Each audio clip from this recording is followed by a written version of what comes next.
ఇండియాలోనే అతిపెద్ద గిరిజన జాతర మేడారానికి భక్తుల తాకిడి పెరిగింది. మహాజాతరకు మరో 20 రోజులే ఉన్న ముందస్తు మొక్కులు చెల్లించుకోవడానికి వేల సంఖ్యలో భక్తులు తరలి వస్తున్నారు.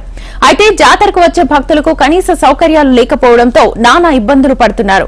ప్రధానంగా టాయిలెట్స్ నిర్మాణ పనులు పూర్తి కాక మరోవైపు మూత్రశాలలు లేక మహిళలు తీవ్ర ఇబ్బందులు ఎదుర్కొంటున్నారు. మేడారంలో భక్తుల ఇబ్బందులపై హెచ్ఎంటీవీ స్పెషల్ స్టోరీ.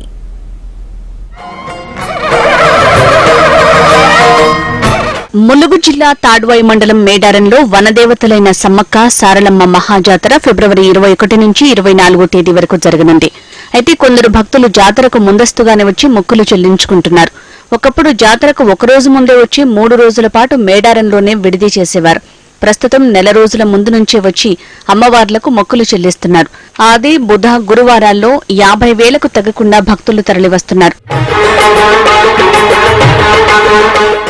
వనదేవతలను దర్శించుకునేందుకు తెలంగాణ నుంచి కాకుండా ఇతర రాష్ట్రాల నుంచి కూడా భక్తులు పెద్ద ఎత్తున తరలివస్తున్నారు. గత ఆదివారం సుమారు 3 లక్షల మంది భక్తులు వచ్చినట్లు అధికారులు అంచనా వేశారు.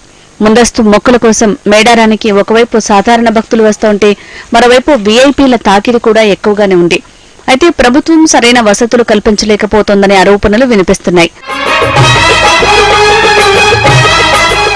వనదేవతల దర్శనాల కోసం వచ్చేవారికి కనీస సౌకర్యాలు కల్పించడం లేదని భక్తులు ఆగ్రహం వ్యక్తం చేస్తున్నారు. ప్రభుత్వం వెచ్చిస్తోన్న నిధులు, కల్పిస్తోన్న సౌకర్యాలు కేవలం జాతర జరిగే 5 రోజులకు మాత్రమేననే అభిప్రాయం భక్తుల్లో వ్యక్తమవుతోంది.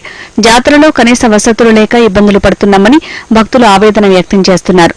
కాలకృత్యాలు, స్నానపు గదులు లేక ఇబ్బంది పడుతున్నామంటున్నారు మహిళలు. అయితే మేడారంలో అక్కడ తాత్కాలికంగా నిర్మిస్తోన్న మరుగుదొడ్లు ప్రస్తుతానికి పునాది స్థాయిలోనే ఉన్నాయి. రోజు రోజుకు భక్తుల సంఖ్య పెరుగుతుండటంతో ఇక్కడ సమస్యలు ఎక్కువయ్యే పరిస్థితి నెలకొంది. మరోవైపు జంపన్న వాగు వద్ద దుస్తులు మార్చుకునేందుకు కూడా గదులు ఏర్పాటు చేయాలని భక్తులు కోరుతున్నారు.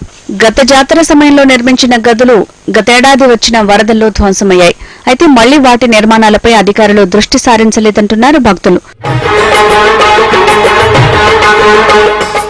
మహాజాతర పరిసరాల్లో Urattam, Jampanna Vagu, ITDA, shopping complex, guest house, police camp, RTC bus stand వద్ద సులభ్ కాంప్లెక్స్లున్నాయి. అయితే గత జాతర తర్వాత వాటిని వినియోగించకపోవడంతో మరమ్మతులకు గురయ్యాయి. వీటిని ఉపయోగంలోకి తీసుకొస్తే భక్తులకు ఉపయోగపడే అవకాశాలున్నాయి. మేడారానికి ప్రతిరోజు వేల సంఖ్యలో భక్తులు వస్తున్న దృష్ట్యా వీలైనంత త్వరగా సౌకర్యాలు కల్పించాలని భక్తులు కోరుతున్నారు. మేడారంలో భక్తులకు కల్పించే సౌకర్యాలపై తెలంగాణ ప్రభుత్వం దృష్టి పెట్టింది. వీలైనంత త్వరగా కనీస వసతులు కల్పించే చర్యలను ముమ్మరం చేస్తుంది. మహాజాతరకు ఇంకా 20 రోజులే సమయం ఉండటంతో అక్కడ చేపట్టాల్సిన పనులను పూర్తి చేయడంలో వేగం పెంచాలని అధికారులను ఆదేశించింది.